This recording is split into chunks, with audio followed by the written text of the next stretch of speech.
saadaasha hawada dawladda Soomaaliya ayaa soo saartay amar ku saabsan in diyaaradaha ka yimaada ama kuwa ku socda magaalada Kismaayo ee xarunta gobolka Jubbada Hoose in ay soo maraan garoonka diyaaradaha aadan cadde ee magaalada Muqdisho.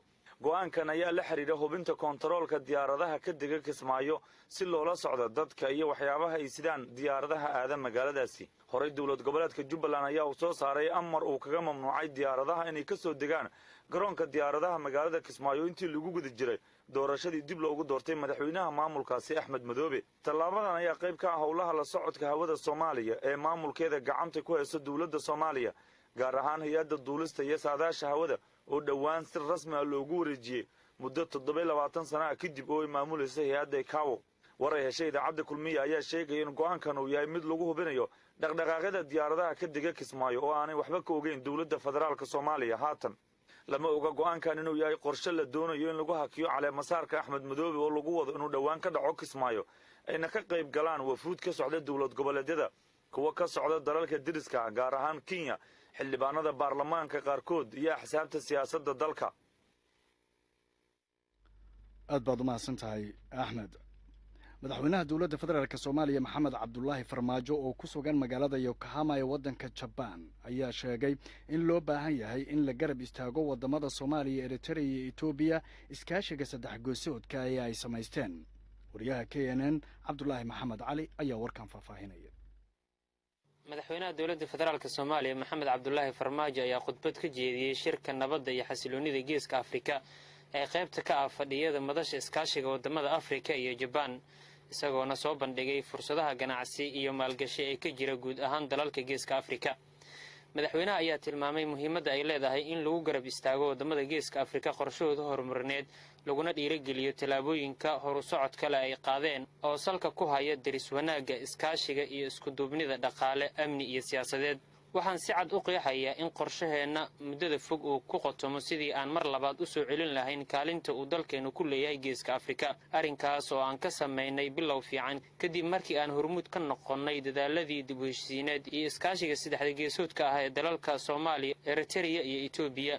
sidoo kale madaxweyne Maxamed Cabdullaahi Farmaajo ayaa si gaar ah ugu soo dhaweeyay fadhigan wafdiga dawladda aan walaalaha nahay ee Djibouti oo ka soo qayb galay shir duceedkan ku saabsanaa arrimaha geeska, isagoona adkeeyay doorka wax ku oolka ah ee dawladda iyo shacabka jamhuuriyadda Djibouti ay ku leeyihiin dhaqaajinta hayaanka horumarineed ee gobolka.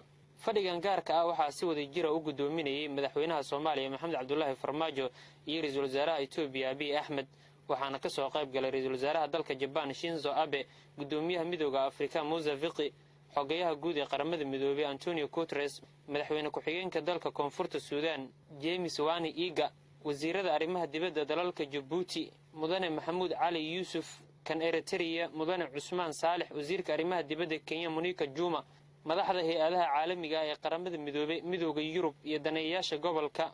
waxaa sidoo kale kulan ka soo qayb galay maalgashadayaal caalami ah iyo khubaro dhaqaale oo lagu marti qaaday madasha.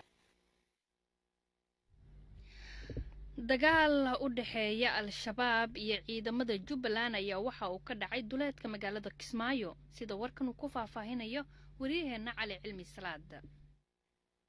wararka ka imaanaya magaalada Kismaayo ayaa sheegaya in dagaal culus oo maanta ka dhacay duleedka magaalada Kismaayo ee gobolka Jubbada Hoose. dagaalka ayaa waxa uu u dhaxeeyay dagaalamayaal ka tirsan al-shabaab iyo ciidamo ka tirsan maamulka Jubbaland. hub culus ayaa la sheegay in dhinacyadii dagaalamayay ay isku adeegsadeen, inkastoo ilaa hadda aan la soo warin khasaaraha rasmiga ah ee soo kala gaaray dhinacyadii dagaalka uu ku dhexmaray duleedka magaalada Kismaayo.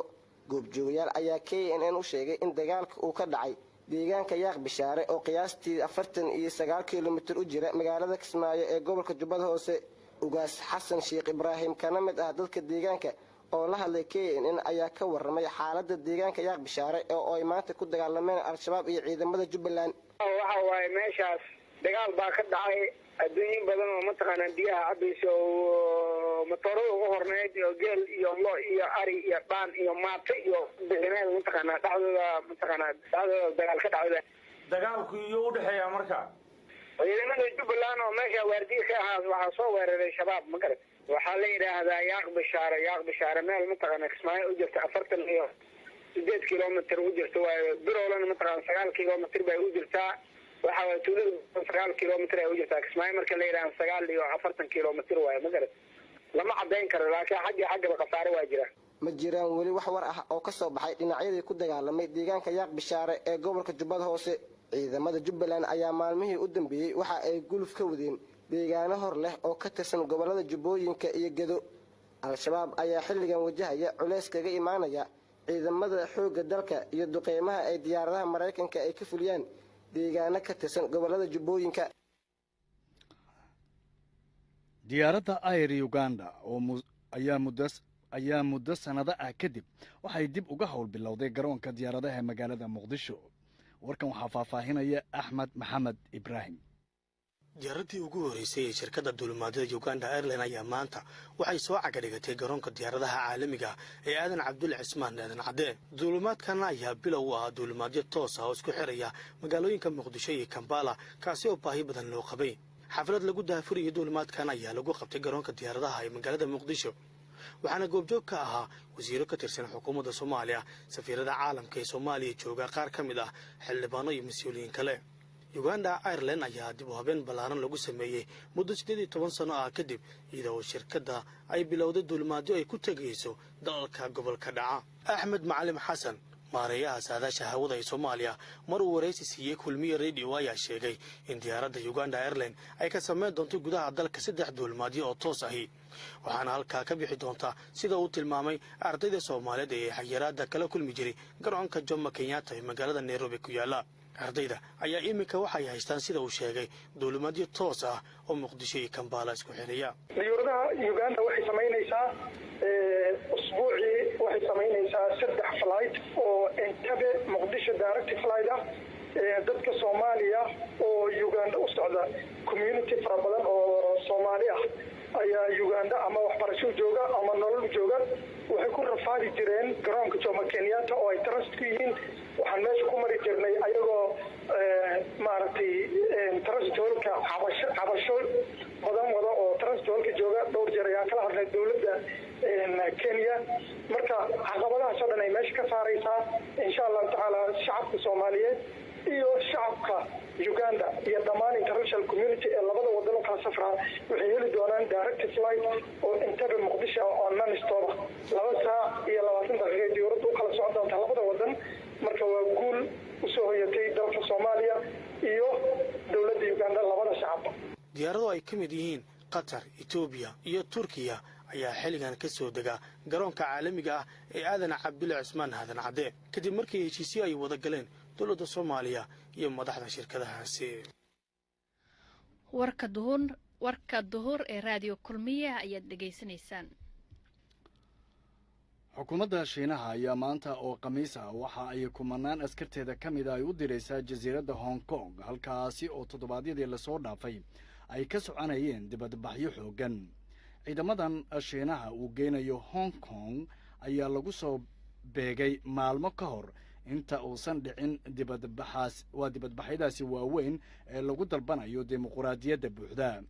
dibadbaxyada oo soconaya in ka badan 3 bilood ayaa ujeedkoodu yahay in la ilaaliyo sharci muran badan dhaliyey oo u dhexeeya Shiinaha iyo ismaamulka jasiiraddaasi. hindise sharciyeedkaasi ayaa dadku ka cabanayaan waxa uu dhigayaa in Shiinaha lagu maxkamadayn karayo dadka loo arko in ay dambiye ka galeen jasiiraddaasi. dibadbaxayaasha ayaa sidoo kale dalbanaya in baaris heer sare ah lagu sameeyo tacadiyada ay sheeganayaan booliiska oo lagula kacay dadka ka qayb qaadanaya mudaharaadyadaasi. ciidamadani uu Shiinaha geynayo ayaa tiradooda lagu qiyaasay inay u dhaxayso 8 ilaa 10 kun oo askari.